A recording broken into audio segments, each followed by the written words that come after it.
வணக்கம் நண்பர்களே. இது ஜிபிடர் இஜெட்எக்ஸு. இந்த வண்டியில் வந்து என்ன ஆகும், ரன்னிங் ஆஃப் இருக்கும். நம்ம சர்வீஸ் ஒர்க் எல்லாமே நம்ம முன்னாடியே செக் பண்ணியாச்சு. செக் பண்ணிவிட்டு லாஸ்ட்டாக நம்ம ஓபிடி போட்டு ஸ்கேன் பண்ணும்போது ஓட்டு sensor, ADS control circuit, banker sense. அதாவது இந்த ஓட்டு சென்சாரில் வந்து பார்த்திங்கன்னா மொத்தம் 4 ஒயர் வரும். 4 ஒயரில் ரெண்டு ஒயர் வந்து பார்த்திங்கன்னா 2 கனெக்ஷன் வந்து வண்டி ஸ்டார்ட் பண்ணோடனே லீன் மிக்சர், ரிக்ஸ் மிக்சர் அதை வந்து கனெக்ட் பண்ணுறது. இன்னொரு 2 லைன் வந்து ஒரு 12 வோல்ட் சப்ளை போயிடும். அந்த இன்னொரு கிரவுண்டு வந்துடும். அது வந்து எரியாத வரக்கூடிய பெட்ரோலை வந்து இப்போ அது வந்து நம்ம சரி பண்ணுது. இப்போ இதை மாற்றுறதுக்கு முன்னாடி இப்போ லைவ் டேட்டா போய்ட்டு இதில் வந்து மெயினாக நம்ம பார்க்குறது யூஓடி சென்சார் மெயினாக பார்க்குறோம். ஏன்னா இது லீன் மிக்சர் ஓடுதா, ரிக்ஸ் மிக்சர் ஓடுதா அப்படிங்கிறத நம்ம வந்து மெயினாக வந்து நம்ம இதை பார்த்துருக்கோம். அதை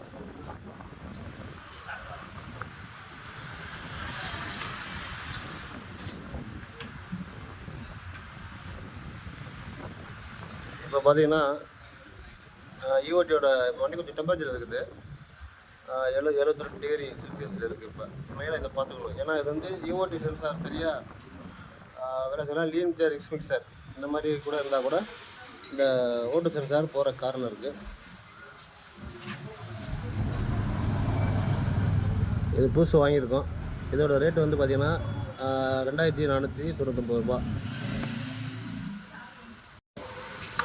இது பழைய ஓட்டு சென்சார் எடுத்தோடனே இது பழசில் இது என்ன மாதிரி ஆகிருக்கு அப்படின்னு பார்க்கும்போது இப்போ வந்து இது லீன் மிக்சர், அதாவது பெட்ரோலை இன்ஜெக்டிங் பண்ணுது. அதுக்கு தேவையான காற்று வந்து பார்த்திங்கன்னா கலவை அது சரியில்லாமல் இருக்குது. இப்போ நம்ம இதில் வந்து ப்ளக்கையும் நம்ம செக் பண்ணுறோம்.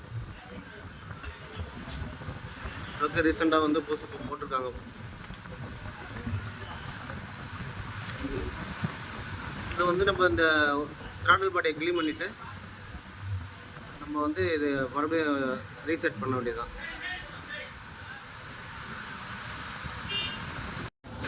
இப்போ நம்ம அந்த ஓட்டு சென்சார் மாற்றுறதுனால நம்ம இவ்வளோ வேலையும் பார்க்கணும். இப்போ த்ராட்டில் பாடி வந்து நம்ம க்ளீன் பண்ணிட்டோம்.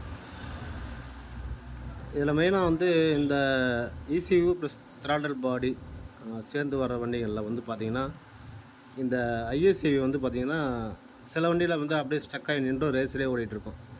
இப்போ நான் இந்த வண்டியில் வந்து அந்த ப்ராப்ளம் இல்லை. இப்போ நான் இதை கழட்டிட்டு நான் வந்து அதுக்கு நீட்டாக அதை வந்து க்ளீன் பண்ணிட்டேன். ஏன்னு கேட்டால் ISCV வண்டி ஸ்லோ ஸ்பீடு ஓடும்போது சற்று க்ளோஸாக இருக்கும்போது வண்டி ஸ்லோ ஸ்பீடு ஓடும்போது இந்த ISCV தான் அந்த ISCV வழியாக வந்து ஏர் பைபாஸ் ஆகி இன்சைடு வெளியே வரும்.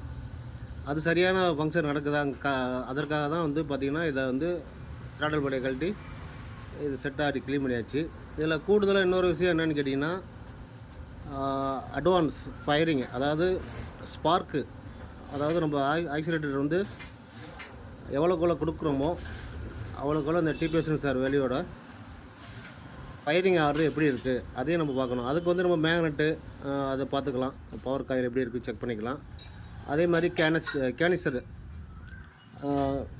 கேனிஸ்டர் வந்து இந்த லைனில் அந்த டீப் வந்துடும். அந்த கேனிஸ்டர் ரூட்டையும் நம்ம வந்து சரி பார்க்கணும். இப்போ நம்ம அந்த வண்டியை ஸ்டார்ட் பண்ணியாச்சு. ஸ்டார்ட் பண்ண உடனே ஓட்டோ சென்சார் ரிசல்ட் வந்து கரெக்டாக இருக்குது. அதே மாதிரி EOT RPM இது 2 டிகிரி செல்சியஸு கரெக்டாக இருக்குது. தேங்க்ஸ் நண்பர்களே.